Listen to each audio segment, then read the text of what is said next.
ሳቸው ወንድሞቻቸው ፍልስጤም ላይ ዋቸው ቤት የላቸውም፣ የሚበላ የላቸውም፣ የሚጠጣ የላቸውም፣ ማረፊያ የላቸውም፣ መጠለያ የላቸውም፣ ሆስፒታል የላቸውም። ግን ከዚህም ጋር ወላሂ አላያቸው አልሐምዱሊላህ ይህ አላህ ለኛ ያሻው ነው። ደስተኛ ናቸው። ለምን እንደሆነ ታውቃላችሁ? አላህ ስብሓነሁ ወተዓላ የዱንያውን ሲወስድባቸው እዚህ ጋር ማማር ያለባትን ያቺ ብጣሽን ስጋ በኢማኑ ሞልቶ ማለት ነው ነወራቸው፣ አሳመራቸው። እኛ ዛሬ ያንን ኑር ነው ያጣን። ያ ብርሃን ነው በውስጣችን የጠፋው። ያ ሲጠፋ ደግሞ ማለት ነው የሰው ልጅ ሱብሓነላህ ያለውን ጸጋ ይረሳና ወደ ኩፍር ይሄዳል። አላህ ቀልባችንን በኢማን ይነውራት። በውስጣችን የጠፋውን ኢማን አላህ መልሶ ማለት ነው ይስጠን። ስለዚህ ኸዋኔ የተሰጠን ጸጋ ትንሽ አይደለም። አፊያ አለክ ቁል አልሐምዱሊላህ።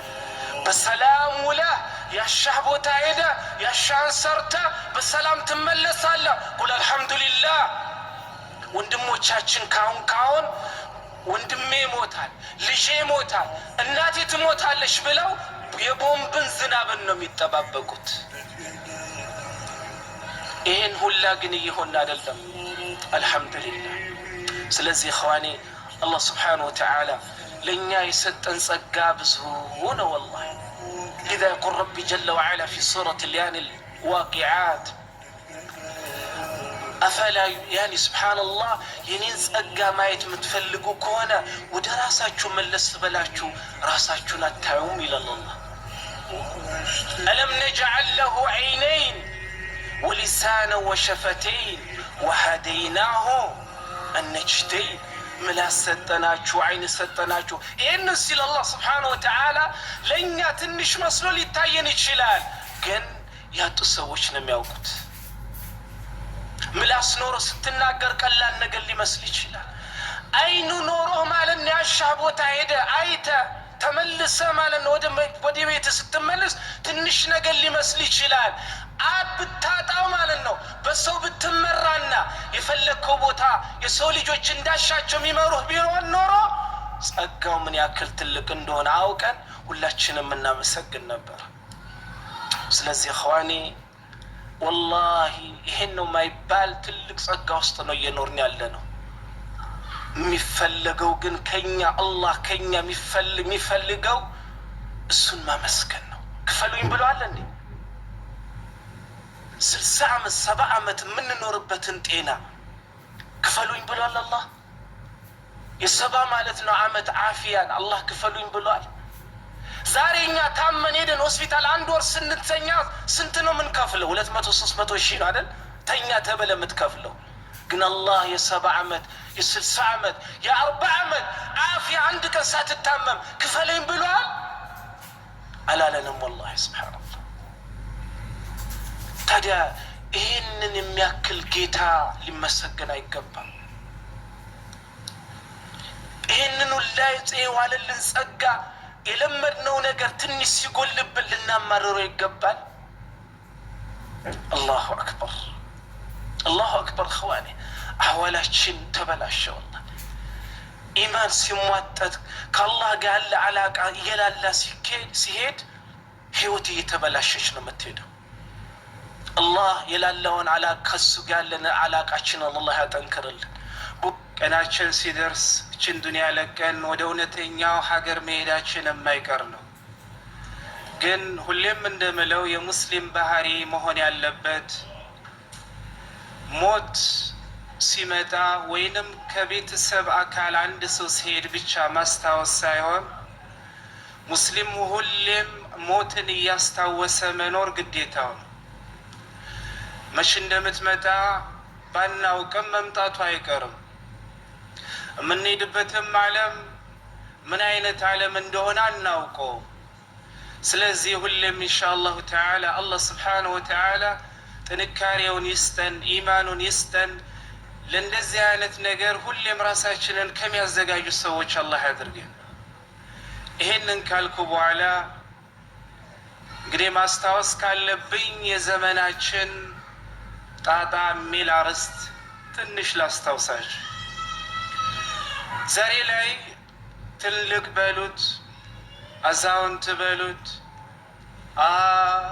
ጎልማሳ በሉት እዚህ የሚኖርና በተለያየ ዓለም ላይ የሚኖር ሁላችንንም ሳናውቅ የነካን በሽታ አለ። እሱም ምንድነው? የዲፕሬሽን የስትረስ። በተለይ ውጭው ዓለም ላይ የምንኖር ሙስሊሞች እኛ ከምናውቀው ነገር የሆነ ነገር ትንሽ የተቀየረብን እንደሆን ከምስጋናው ይልቅ የሚቀድመን መበሳጨት ነው አይደል እንዴ? ዋሻው ይሄ ባህሪያችን ስለሆነ ነው፣ አብረንም ስለምንኖር ነው። ግን እኛ ሙስሊሞች ማወቅ ያለብን አላህን የሚያክል ጌታ አላህ እስከሰጠን ድረስ ከእምነቶች በላይ ደግሞ እስልምናን አላህ እስከሰጠን ድረስ ከነቢያቶችና ከመልእክተኞች በላይ ደግሞ አላህ ስብሓነሁ ወተዓላ ሙሐመድን የሚያክል ነቢይ እስከሰጠን ድረስ ወላሂ መጨነቅ ባህሪያችን መሆን የለበትም። ይህንን ስል የሰው ልጅ በዱንያ ውስጥ በሚኖርበት ሰዓት አይጨነቅም አይከፋም ማለት አይደለም። ነገር ግን አላህን የሚያክል አላህ ጌታ እስካለን ድረስ ከእምነቶች እስልምናን የሚያክል እምነት እስካለን ድረስ ከነቢያትና መልእክተኞች ነቢዩ የሚያክል መልእክተኛ አላህ እስከሰጠን ድረስ ወላሂ ባህሪያችን የመጨነቅ የመጠበብ ማለት ነው ባህሪ መሆን የለበትም። ለምን? አላህ አለና። አላህን ያለው ሰው የጎደለው ነገር አለ እንዴ? አለ እንዴ? ስለዚህ ጭንቀቱ መጠበቡ ኬት መጣ የተባለ እንደውም ሰዓት ስላሌለን ማርዘምን ማለት ነው ስለማልፈልግ ችግሩ የመጣው በውስጣችን ያለው የኢማን እድያኒ ብርሃን እየደከመ ስለሄደ ነው። ማወቅ ያለብን ኢማን እኛ ባሰብነው ቦታ አይደለም የሚቀመጠው፣ ይጨምራል ይቀንሳል። ሲጨምር ሰውየው ውብ ይሆናል፣ እየቀነሰ ሲሄድም በተቃራኒ ደግሞ ያ ውብ የነበረው ሰው ወደ ሌላ አህዋል ይገባል። ያ የኢማን መግደል መጨመር የሚያመጣው ለዛ ነው ነቢ ዓለይሂ ሰላቱ ሰላም ኢማሙ ጠብራኒ፣ ኢማሙ ሐኪም፣ ኢማሙ ደይለሚ ከአብደላህ ቢን ዐምር በዘገቡት ሐዲስ ውስጥ ነቢ ዓለይሂ ሰላቱ ሰላም ምን አሉ? ኢነል ኢማነ ለየኽለቁ ፊ ጀውፊ አሐዲኩም ከማ የኽለቁ ተውቡ ፈሰሉ ላህ አን ዩጀዲደል ኢማነ ፊ ቁሉቢኩም። በአንዳችሁ ቀልብ ውስጥ ኢማን ልክ አንድ አዲስ ልብስ ለብሳችሁ ዘመኑ እየሄደ በለበሳችሁት ቁጥር እያረጀ እንደሚሄደ ሁላ አላህ በእናንተ ውስጥ ያስቀመጠውም ኢማን እየቀነሰ ያልጠበቃችሁት እንደሆን ያልተንከባከባችሁት እንደሆን እያረጀ ይሄዳል። ስለዚህ አሁን አላህን ኢማን እንዲጨምርላችሁ ካላችሁም በላይ ከፍ እንዲያደርግልን አላህን ጠይቋሉ ነቢ ዓለይሂ ሰላቱ ሰላም። ዛሬ መጠበብን ያመጣው መጨነቅን እያመጣው እኔ የሚገርመኝ እየበላን እየጠጣን ዛሬ እኽዋኒ ወላሂ ሆስፒታል ሄደን እኮ ብናይ ብዙ ነገር አለ አይደለም? እኔና እናንተ አሁን እዚች ቁጭ ብለን ምን ተነፍሳትን እስትንፋስ መተንፈስ የሚፈልጉ ብዙ እህት ብዙ ወንድሞች አሉ። እኔና እናንተ ዛሬ ተመግበን የቀረውን ሳጃችን ማለት ነው ሳይሳሳ ጋርቤጅ ውስጥ ያስገባነው ምግብ ምን ነው እኔ አግኝቼ በበላው የሚል ደግሞ ብዙ አለ። ወዳችንም አልሐምዱሊላህ አልጎደለው። እኔና እናንተ አርፈንበት የወጣነውን ቤት ያላገኘ ምን ነው መጠለያ ቢኖረኝ ብሎ የሚመኝ ብዙ አለ። የጎደለን ነገር የለም። የጎደለን ነገር ቢኖር ወላሂ በውስጣችን ያለው የኢማን ጉዳይ ነው። ያንን ነው ያጣነው እንጂ የጎደለን ያነሰን የጠፋ ነገር አለ እንዴ? የለም ወላሂ። ስለዚህ ችግሩ የት ነው ያለው የተባለ እንደውን ኢማን ጋር ነው። አላህ ስብሓነሁ ወተዓላ ኢማኑን ይስጠን። በኢማኑ አላህ ስብሓነሁ ወተዓላ ውብ ያደርገን። ወላሂ ኢማን በቀልብ ውስጥ እየጨመረ በሄደ ቁጥር በህይወት ውስጥ ድንቅ ነገሮችን እየሰራ ነው የሚሄደው። ኢማን የበላይን ሳይሆን የበታችህን ነው እንድታይ የሚያደርግህ። ኢማን ካለ ባለህ ነገር ተብቃቅተህ እንድትኖር ነው የሚያደርግህ። ኢማን ካለ ከመጨነቅ ይልቅ ደስታን ነው የምትመርጠው። ኢማን ካለ ከሲያኒስ ሌሎች ሰዎች መኖር የማይችሉትን ህይወትን መኖር ትችላለህ። ለዛም ነው ኢብራሂም ቢን አድሐም ረሕመቱላሂ ዐለይህ ለው ያዕለሙ ልሙሉክ ወአብናኡ ልሙሉክ ማ ናሕኑ ፊህ ሚን አስሩሪ ወኒዓም ለጃደሉነ ዐለይህ ቢስዩፍ። እኛ ያለንበትን የኢማኑን የዲያኒ የዕልሙን የኢባዳውን ደስታ መላያኒ ንግስታትና የንግስታት ልጆች ማለት ነው ቢያውቁ ኖሮ እኛ ያለንበትን ደስታ እኛ ያለንበትን ጸጋ በሰይፎቻቸው ተዋግተው ይቀበሉን ነበር ይላል።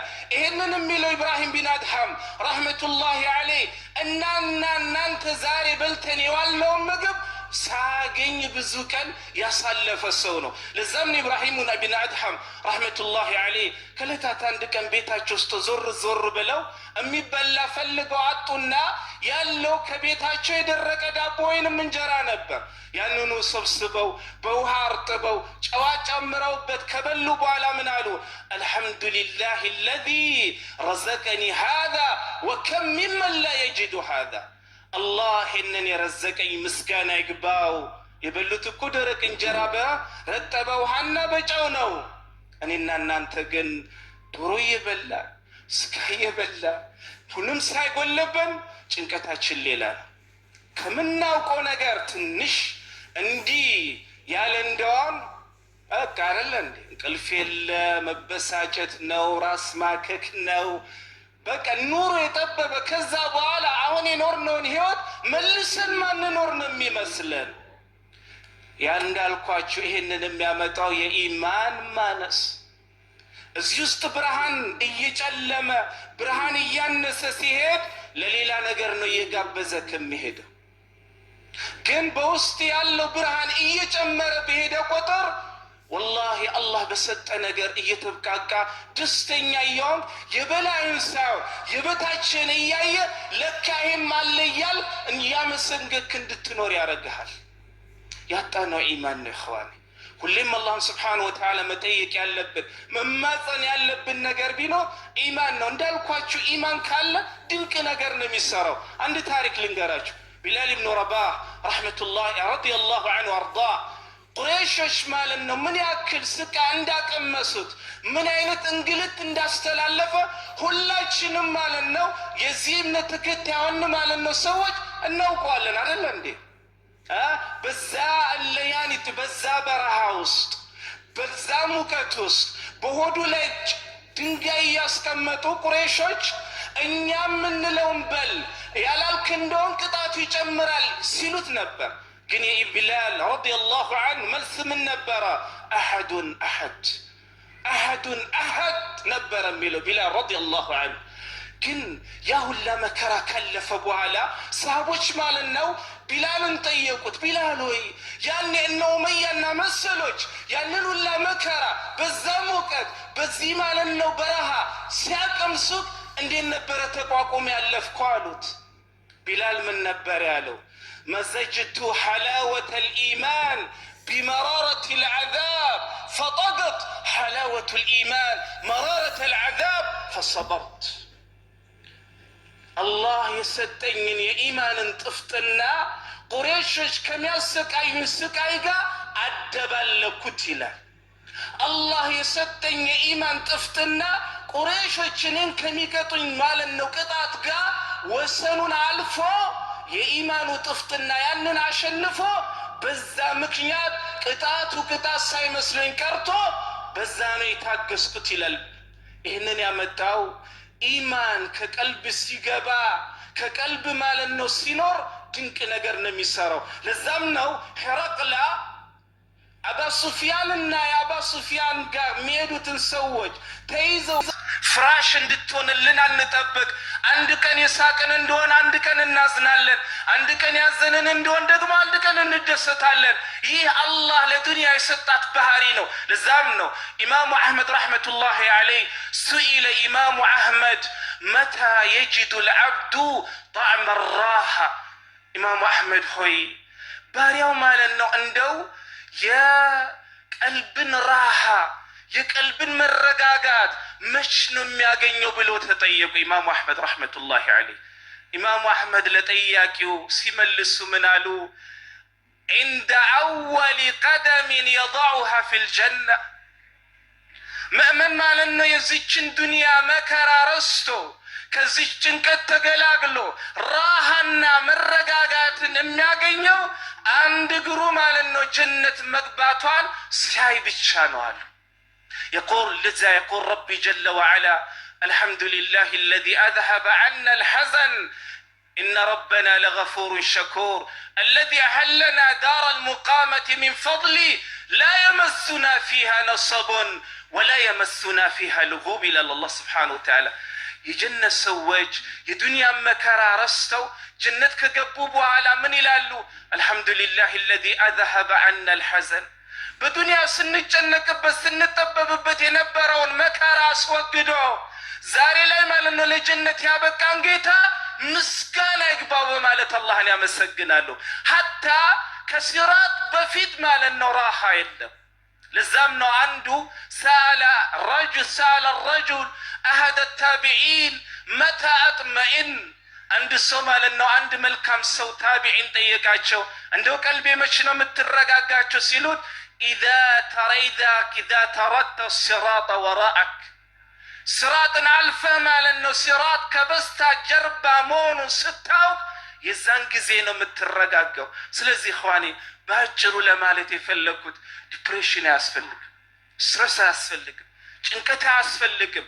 አላህ በሰጠህ ነገር ደስተኛ ሆነህ ለመኖር መሞከር። ሁሌም ነፍስያክ ጭንቀትንና ሐዘንን ስትነግርህ ካንተ በታች የሚኖሩትን አስታውስ። የቦምብ ማለት ነው መከራን የሚያስተናግዱ፣ የረሃብን መከራ የሚያስተናግዱ፣ የሰላም ማጣትን የሚያስተናግዱ፣ የቤት ማጣትን የሚያስተናግዱ፣ ቤተሰብን ማለት ነው በማጣት የሚያስተናግዱ፣ ዛሬ ወንድም ነገ እህት ተነገ ወዲያ አባት ያንን እያለ ሙሉ ቤተሰባቸውን እያጡ የሚኖሩ ወንድም እህቶችን በማስታወስ አላህ የሰጠህን ማለት ነው እያመሰገንክ ከዲፕሬሽንና ከስትረሱ ዓለም እየወጣህ ለመኖር ፈልግ። ወላሂ ያጣነው ነገር የለም። እንዳልኩትም ያጣነው እዚህ ውስጥ ያለው የኢማን ብርሃን እየጨለመ ስለሄደ ነው። ወላሂ ኢማን ቢኖር ባለን እንደሰታለን። ኢማን ቢኖር የበላያችንን ሳይሆን የበታቻችንን እያየን እየተደሰትን እንኖራለን። ኢማን ቢኖር ድንቅ የሆኑ ነገሮችን ማለት ነው በያየያንን እንኖራለን። ዛሬ ላኪን ኢማን ያነሰ የኢማን ጉድለት ነው ያለን። እንዳልኳችሁ ምእመን አይጨነቅም ማለት አይደለም፣ አይጠበብም ማለት አይደለም። እንዳልኳችሁ የምንኖርባት ዱንያ አላህ በመከራና ብዙ እንግልትን የተፈጠረበት ዓለም ላይ ነው የምንኖረው። ግን ያም ቢሆን ግን ሙስሊም ተረጋግቶ መኖር፣ ራሱን እያየማን እያረጋጋ መኖር ግዴታው ነው። ወላሂ ካልሆነ ኢኽዋኒ ከተበሳጨን ባለን ነገር መረጋጋት ካልቻልን የላየላዩን እያየን የበታችን እየረሳን ማለት ነው እምንኖር ከሆነ እጣ ፋንታችን ደስታ ሳይሆን በተቃራኒው ማለት ነው ሌላ ነው የሚሆነው። አላህ ስብሓነሁ ወተዓላ ኢማኑን ይስጠን። አላህ በኢማን ከተዋቡ ሰዎች አላህ ስብሓነሁ ወተዓላ ያድርገን። አላህ ባላቸው ነገር ተብቃቅተው የሚኖሩ አላህ ያድርገን። የበላያቸውን ሳይሆን የበታቻቸውን እያዩ እያመሰገኑ ከሚኖሩ ሰዎች አላህ ስብሓነሁ ወተዓላ ያድርገን። አላህ ነስር ላጡ ነስሩን ይስጣቸው። ኢኽዋኒ ብዙ ጊዜ ስለ ነስር ለምንድነው አላህ ማያግዘን ለምንድነው አላህ እንዲማያረገን እንላለን አይደል? ግን እኔ ጥያቄ ሁላችሁንም መጠይቃችሁ እውነት ለነስሩኛ በቂ ነን ወይ? እውነት እኛ አሁን ያለን ሙስሊሞች ማለት ነው ለነስር ሐቅ ያኒ ነስርን ሐቅ አድራጊ ነው ወይ? ለምን እንዳልኩ ታውቃላችሁ? ሰላታችንን ራሱ